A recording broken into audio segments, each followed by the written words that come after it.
Hello everybody, welcome back to my channel. Today I want to talk about some skincare trends that I just don't get the hype behind. The reason why they're so popular. These are either trends that I've just had enough of seeing everywhere all the time, or trends that I'm just not partaking in because I don't get it. I know this is usually like an end of year thing, you know, like trends that need to die in 2020 and all that kind of stuff. But now I'm browsing skincare TikTok, there's a few things that I've kind of like just seen enough of. Not just on TikTok, but on like Instagram as well. I blame TikTok for everything. It deserves it. Let's start off with the first trend, and that is CBD in skincare. So this is the non-fuck you up component of marijuana. I'm mainly talking about like CBD oil here, and I'll get to the specifics of why CBD oil in a minute. But the claim here is that it can help with a wide range of skincare issues, from calming inflammation and irritation. It can apparently help with sebum production as well, help regulate sebum production, and is one of many anti-aging ingredients, reducing fine lines and wrinkles. My thing is I just don't get the industry's obsession with CBD oil,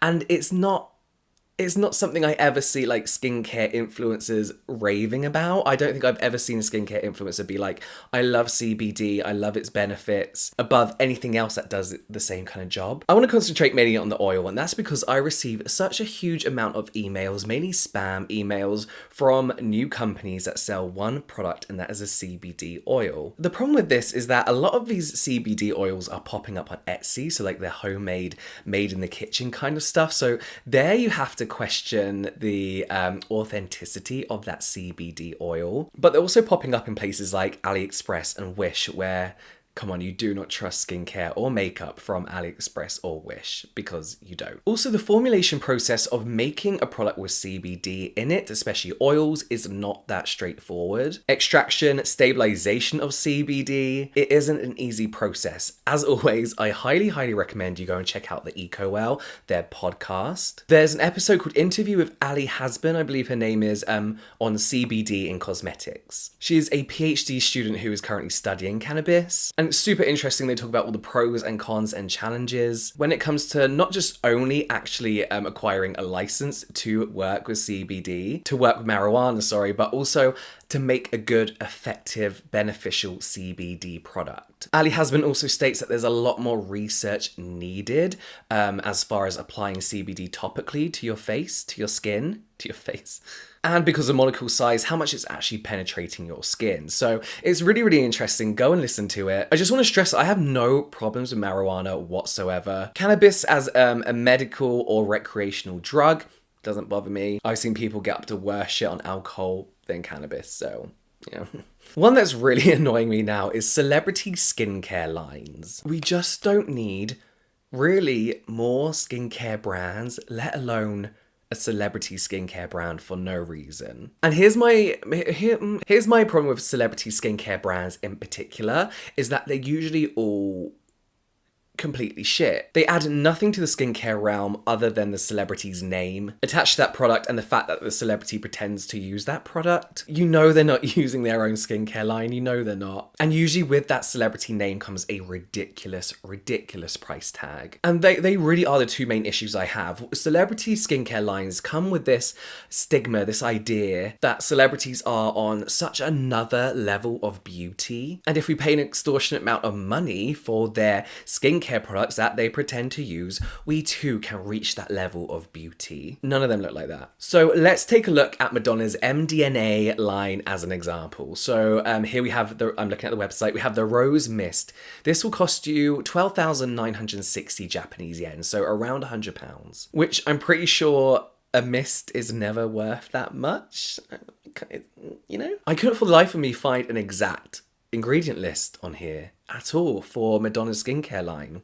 Let me know if you can. I mean, do I really have to mention Gwyneth Paltrow's Goop? No, let's not go into that. We do have Jessica Alba's brand Honest, and whilst her brand's beliefs don't line up with mine, as far as like what science says is correct and as far as what people think clean beauty is, the prices are actually good. They're decent. And they have some decent products in there as well. Full face waxing is something I've only really seen in male barbers. It seems to be like a men's trend. And again, this is something that has picked up popularity because it's something funny to watch online. It's not actually funny at all, but it does make a clickbait thumbnail that people click on and watch. This is of course a service where they cover your whole face in wax. The whole face, sometimes it goes from your forehead down to your neck. The benefits is to of course remove unwanted facial hair or that peach fuzz you get down here, which is completely understandable.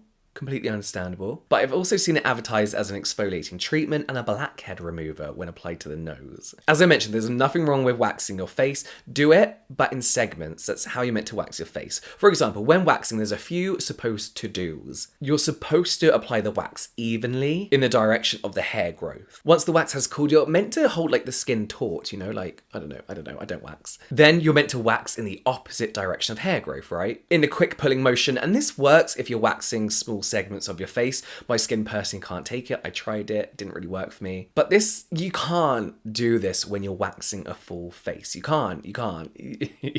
Not doing these things can really upset your skin. Obviously you are pulling. The way you see them do this in the video, they're just like pulling at the skin. They're not holding the skin taut. They're just like ripping at the skin. You can rip the skin, obviously. You can scar the skin. You can get ingrown hairs from this as well. Waxing can make you break out for a bit, so you kind of want to do it in those concentrated areas rather than doing a full face of wax because you're going to break out everywhere. The skin on your face is so delicate, so using this type of force on your face, it can really do some damage. And it's just like looking at these videos, the pain of waxing facial hair, I did it once, like a little bit, is unbelievable. There's no need to wax down there whatsoever. It's not something that I'd like to go to a barber's and have done. I'd get my nose waxed, like the insides probably, but you just shouldn't be doing this like this to your skin. It's insane. It's absolutely insane. Let's talk about skincare tools, but something very specific about skincare tools. Skincare tools are something that I fall in and out of love with. Tools like derma rollers and derma stamps, those sonic peel things, extraction tools. Examples of skincare tools I've used before and talked about on this channel probably a few times. This is a tough call for me because I personally feel that I've had good results from these tools. But derma stamping really helped me with my dark spots, post-inflammatory hyperpigmentation that just would not go. I have a sonic peel thing that I use in the summer when I look very congested. I've not touched it for a while, and I've used an extractor tool a few times, but every time I use it, I know I shouldn't be using it, and the guilt just oh no.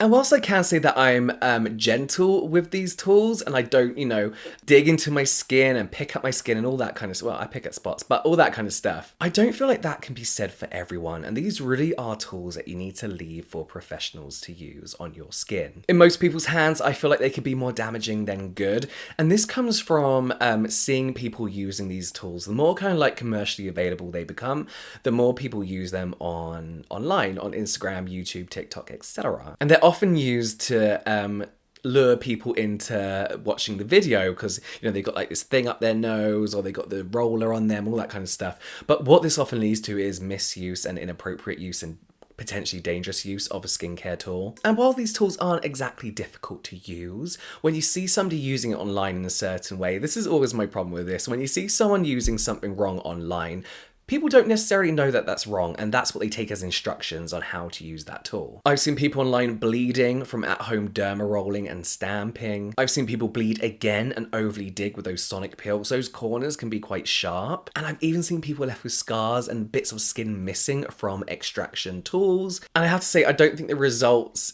are worth it for the potential risk, and I don't think any of these are necessary to achieve a certain complexion, if that makes sense, in my opinion. So I think leave it for the professionals. I know we don't all have money to do it, but there will be cheaper alternatives to things you can do with products rather than digging shit into your face, So there we have it. Those are the trends that I kind of wish would take a backseat for a while.